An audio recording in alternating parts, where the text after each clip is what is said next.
వేదిక మీద పెద్దలకు, క్రీడాకారులకు అందరికీ నా యొక్క నమస్కారం. ముఖ్యంగా ఇవాళ కొడంగల్ పట్టణంలో కబడ్డీ గేమ్స్ పెట్టినందుకు ఆర్గనైజర్లకు అందరికీ నా యొక్క నమస్కారం. ఇవాళ యువత పక్కదారి పట్టకుండా ఇంతకుముందే చెప్పిండ్రు సిఐ గారికి అందరూ చిన్న చిన్న విలేజ్ల గేమ్స్ పెట్టుకుంటూ ఫస్ట్ గ్రామ స్థాయి నుంచి మండల స్థాయి పెట్టి, మండల స్థాయి నుంచి తాలూకా స్థాయి వరకు పెట్టి అట్లా అంచెలంచెలుగా రాష్ట్ర స్థాయి పోటీలు పెడితే, కొడంగల్ వేదికగా పెడితే చాలా మంచిగా ఉంటుంది. దీనికి సంబంధించిన ఆర్గనైజర్ ఏదన్నా కావాలనుకుంటే తిరుపతి రెడ్డి గారికి రేవంత్ రెడ్డి సార్కి అవసరం అనుకుంటే రేవంత్ రెడ్డి సార్తో చెప్పి దానికి సంబంధించిన ఏర్పాట్లు చేసి కొడంగల్ని, ఎందుకంటే ముఖ్యమంత్రి కాన్స్టిట్యున్సీ కాబట్టి యువత చెడుదారి పట్టకుండా అందరినీ ఈ కార్యక్రమాల్లో పాల్గొంటే వాళ్ళందరూ యాక్టివ్ అయ్యి కొంచెం అందరు పనికొచ్చే పని చేస్తారని చెప్పి కోరుకుంటూ ఈ అవకాశం ఇచ్చిన పెద్దలకు అందరికీ ధన్యవాదాలు తెలియజేస్తాను. ఇక్కడ వచ్చిన పెద్దలు, మళ్ళీ యువత, పాత్రికేయులు అందరికీ నా యొక్క సంక్రాంతి పండుగ శుభాకాంక్షలు. ఈరోజు చాలా రోజుల తర్వాత కొడంగల్లో రాష్ట్ర స్థాయి కబడ్డీ పోటీ ఏర్పాటు చేసినందుకు యువజన కాంగ్రెస్ నాయకులు కిషన్ రాజు గారు మరియు సీను గారు వాళ్ళకందరికీ నా యొక్క ధన్యవాదములు. యువత కూడా చాలా మంది ఇట్లా పార్టిసిపేట్ అయిన వాళ్ళకు కూడా నా యొక్క ధన్యవాదములు. గతంలో ఇక్కడ సీనియర్ నాయకులు, సీనియర్ ప్లేయర్స్ కూడా ఉన్నారు. మా రాధాకృష్ణ అన్న ఉన్నారు, దామోదర్ రెడ్డి అన్న ఉన్నారు, రాజుభాయ్ ఉన్నారు. వీళ్ళంతా చాలా మంచి క్రికెట్ కానీ, వాలీబాల్ కానీ, కబడ్డీ కానీ మంచిగా ఆడిండు వీళ్ళు కూడా. నేను నేను క్రికెట్ అంటే నాకు చాలా ఇష్టం. క్రికెట్ ప్లేయర్ని నేను. అంటే left hand batting, right hand bowling, అది చాలా నాకు అది ఇష్టం. అది ఆ విధంగా అంటే సిఏ గారు చెప్పినట్లు యువత అనేది ఇప్పుడు గ్రౌండ్ లో ఆడకుండా ఫోన్లోనే అన్ని ఆటలు ఆడేస్తుంది. అంటే ఇప్పుడు క్రికెట్ కానీ, వాలీబాల్ కానీ, ఫుట్బాల్ కానీ ఫోన్లోనే ఆడుతుండ్రు. దాని నుంచి మనకు ఒక ఉన్న నైపుణ్యం మనకు ఇది కాదు. కావున మనం గ్రౌండ్ లో ఆడి మనం రన్నింగ్ చేసి మంచిగా క్రీడా స్ఫూర్తితో ఆడితే అది చాలా మంచిగా ఉంటది. గెలుపు ఓటములు అనేది అది సహజమే. ఒకరు ఓడిపోయినంత మాత్రం ఆ టీం కూడా తీసిపోయిందనేట్లా కాదు. ఆ టీం కూడా కష్టపడి ఓడింది కాబట్టి ఓటమి గెలుపుకి మొదటి మెట్టు అని చెప్పిండు పెద్దలు.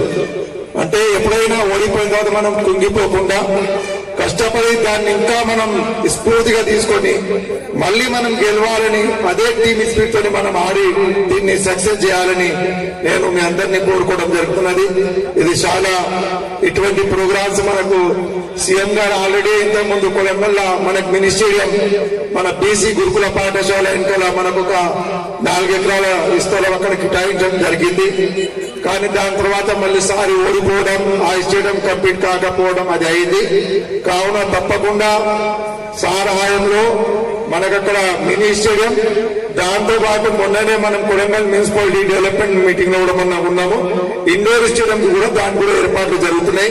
కావున అది కూడా జరుగుతుంది. కానీ గ్రౌండ్ లో మస్తు అవుతుంది, కానీ ఆటగాళ్ళు కూడా అట్లా తయారు కావాలి. గతంలో కొడంగల్ అంటే ఫుట్బాల్ నాకు తెలిసినంత మాత్రాన, వాలీబాల్, హాకీలో చాలా ఫేమస్. రాష్ట్ర స్థాయి వరకు కొడంగల్ పేరు పాతకాలంలో ఇక్కడ పెద్దలు ఉన్నారు. కొడంగల్ యువజన కాంగ్రెస్ అసెంబ్లీ అధ్యక్షులు రెడ్డి సింగ్ గారు, అదేవిధంగా ఈ కార్యక్రమానికి విచ్చేసిన కొడంగల్ మండల అధ్యక్షులు నందారం ప్రశాంత్ గారు, రాల్పల్లి సర్పంచ్ రమేష్ రెడ్డి గారు, పిసిసి మెంబర్ ఇసుబన్న గారు, సర్పంచ్ బాలరెడ్డి గారు, సర్పంచ్ సంజయ్ రెడ్డి గారు, పిఎస్ఏ చైర్మన్ శివకుమార్ అన్న గారు, వచ్చిన క్రీడాకారులకు అందరికీ నమస్కారాలు తెలియజేస్తూ, ఈరోజు ఒక 3 యువకులు, ఒకటి రమేష్ గౌడ్, అదేవిధంగా మన రాము, అదేవిధంగా మోహన్ గారు వచ్చి అన్న రాష్ట్ర స్థాయిలో క్రికెట్ పోటీలు పెట్టాలని నా దగ్గరికి ప్రతిపాదన తెచ్చినప్పుడు తప్పకుండా బ్రదర్ పెడదామని చెప్పడం జరిగింది.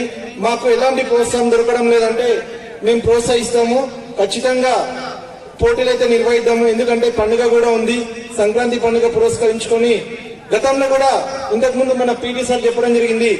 మాజీ శాసనసభ్యులు గురునాథరెడ్డి సార్ దొరగారి ఆధ్వర్యంలో కొడంగల్లో ఇక్కడనే టోర్నమెంట్ పెట్టడం జరిగింది. దాన్ని ఉద్దేశించుకొని కూడా, ఎందుకంటే క్రీడలు పెట్టడం వల్ల యువతలో ఒక రకమైన ఉత్సాహము, క్రీడలు ఆడడం వల్ల ఆరోగ్యంగా ఆత్మస్థైర్యం పెంచుకోవడం, ఎలాంటి చెడు అలవాటు లేకుండా ఒక మంచి అలవాట్లు ఉంటాయి. ఈరోజు క్రీడలు ఆడడం వల్ల వ్యక్తి తన యొక్క జీవితాన్ని కూడా అంటే కొంత జీవిత ఆరోగ్యాన్ని కొంత పెంచుకోవడం, అంటే 80 సంవత్సరాలు బతికేవాడు 90 సంవత్సరాలు, అంటే క్రీడల వల్ల మంచి ఉల్లాసవంతంగా ఉంటారు. ఇక్కడ ఉన్న చాలా మంది మిఠారాజన్న గారు, అదేవిధంగా దామన్న గారు. మిఠారాజన్న అయితే ఒక 2 రోజుల నుంచి ఈ గ్రౌండ్ అంటే చైర్మన్ గారు చెప్పంగానే మిఠారాజన్న ఇక్కడ ఉండి గ్రౌండ్ సాఫ్ చేస్తూ క్లీన్ చేస్తూ రాత్రి నేను 9:30కు వచ్చినప్పుడు మిఠారాజన్న ఇక్కడ ఉండి చాలా కష్టపడుతుంది. అంటే ఇంత పెద్ద అంటే క్రీడలలో ఆయనకున్న అభిమానంతో క్రీడలు ఆడిపించాలనే ఒక ఉద్దేశంతో రాత్రి 9:30కి ఇక్కడనే ఉండి ఆయన కష్టపడి ఇదంతా క్లీన్ చేపిస్తూ ఇక్కడ ఉన్న యువతకు ప్రోత్సహిస్తున్నాడు. అదేవిధంగా ఖచ్చితంగా మనం కూడా మన రాష్ట్ర ముఖ్యమంత్రి వర్యులను రేవంత్ అన్నను ఒకటి రిక్వెస్ట్ చేద్దాం. కోడంగల్ నియోజకవర్గం చాలా వెనుకబడిన ప్రాంతం కాబట్టి ఖచ్చితంగా కోడంగల్ నియోజకవర్గానికి ఒక ఎల్బీ స్టేడియం లాంటి స్టేడియం అవసరం. ఎందుకంటే రాష్ట్రానికి ముఖ్యమంత్రి ఈరోజు తెలంగాణ రాష్ట్రానికి మనమే నడిపిస్తున్నాం కాబట్టి ఒక ఎల్బీ స్టేడియం లాంటి స్టేడియం పెట్టాలని నేను రిక్వెస్ట్ చేస్తున్నా. అదేవిధంగా చిన్న కాదు, మొన్ననే మీటింగ్ జరిగింది, చిన్న అవసరం లేదు, కొడంగల్కి పెద్దగా ఆలోచనతో అడగాలని చెప్పింది కాబట్టి ఒక మంచి స్టేడియాన్ని నిర్మించాలని విజ్ఞప్తి చేస్తున్నాం. అదేవిధంగా వీలైతే రెడ్డి సింగ్ ఒక రిక్వెస్ట్ చేస్తున్నాం.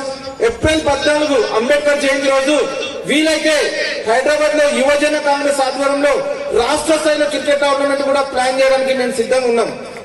ఏప్రిల్ 14 రోజున తెలంగాణ రాష్ట్ర వ్యాప్తంగా ఒక క్రికెట్ టోర్నమెంట్ అంబేద్కర్ జయంతిని పురస్కరించుకొని, అదేవిధంగా రాజీవ్ గాంధీ జయంతిని పురస్కరించుకొని ఒక పెద్ద ఎత్తున టోర్నమెంట్ కు ప్లాన్ చేస్తున్నామని తెలియజేస్తూ, ఇప్పుడు ఎవరైతే క్రీడాకారులు వచ్చిండ్రో క్రీడాకారులు మీరు గెలుపు ఓటమి సహజం, ఒకరినొకరు దూషించుకోకుండా ఒక క్రమశిక్షణతో ఉంటారని తెలియజేస్తున్నాం.